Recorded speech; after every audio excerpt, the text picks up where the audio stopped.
conversations and casualness, I think Monique asked this, how could we include this in maybe like everyday setting? Is that sort of what you're asking, Monique? Like maybe friends, family, just every day? Yeah, like, your questions are happening organically in the conversation, but then you notice there's a lot of resistance. They're avoiding where it could potentially be like something really awesome. And like, you don't want to be the therapist, but how can you like sort of leave that open? I mean, I kind of do know, but just talking about it a little bit more about how can you sort of leave that for them to do what they can do best. Yep. So I've got no problems if your client's resisting or don't want to say something to just stop the session and basically tell them, I need to know what that is, otherwise we can't move forward. You might. Yeah, but I mean like just in a casual conversation, like not in a therapeutic setting, not with a client. So just with, say, a friend, having like a conversation. And I'm sure all of us here find ourselves sort of to and throwing between, our ACH skills and stuff, and kind of like, I can see what's happening there, but you limit yourself because you're not in a therapeutic setting and stuff like that. But just sort of how could you best position the conversation where they don't want to go there, but you can still leave it open for them to do something with?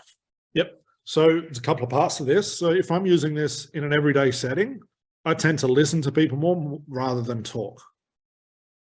That's therapeutic. Because when you're talking with your friends, you want to butt in, you want to give your opinion. I don't care. If I'm talking to a friend or if I'm talking to a family member, I tend to ask why questions a lot, because it has the same power of me being hypnotic, because now I'm digging into the details. So I know when my mum complains about my dad, or my sister complains about her husband, or vice versa, or my friends complain about, I know that's not what they're really saying. So by maneuvering my way to find out what the real thing is, that becomes therapeutic, because it opens up their ability to solve whatever the real thing is, because now I'm listening. And I can do the same thing therapeutically. It's the same process. So I'm sure you guys have all had friends before that you would listen to them a lot more, and they have a break and they say, oh my God, that was awesome. Thank you. I needed to hear that. But you weren't trying to be hypnotic. But you gave them whatever you want to define as a breakthrough. So in a casual setting, I tend to listen more, just ask a question and let people vent, let people find out what's going on, ask a lot of why questions and dig into the real thing. That's how I do that. I think that's what you're asking me. Yeah, it is. And I think it's probably, more me wanting to like just throw as much at them as I can and let them help everybody. Yeah, well, yes and no. Not so much in my own to my own advantage, but like just, we've got a pretty amazing skill here, and you want to be able to share it as much as you can and leave whoever's on the other end of it doing whatever they can to the best ability. Yeah, listen to people more. There's sometimes like I listen to, what my family, our friends have to say, and I just think, I'm not even going to go there.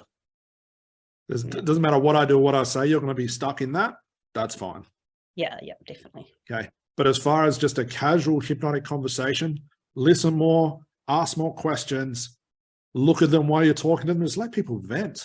And one thing I find really like beneficial is just sitting there and like you say, listening, but holding those silences, because in a normal conversation, you don't see that happening. People are always trying to put themselves first. And I find, just from that reflection, I'm like, they didn't like that silence. It's, quite fun to reflect on.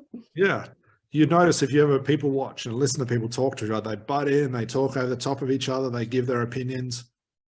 I hear people at cafes thinking, my God, what the hell are you talking about? What are you complaining about that for? Like, is life really that bad? But it is what it is. But with friends and family, I know that if they complain about one thing, it's not what they want to tell me. So I just go, what do you mean? How does that work? Instead of, he is an asshole, you should break up with him and get a divorce because it's just stupid. I'm not going to give my opinion. Make sense? No, that's cool. Thank you.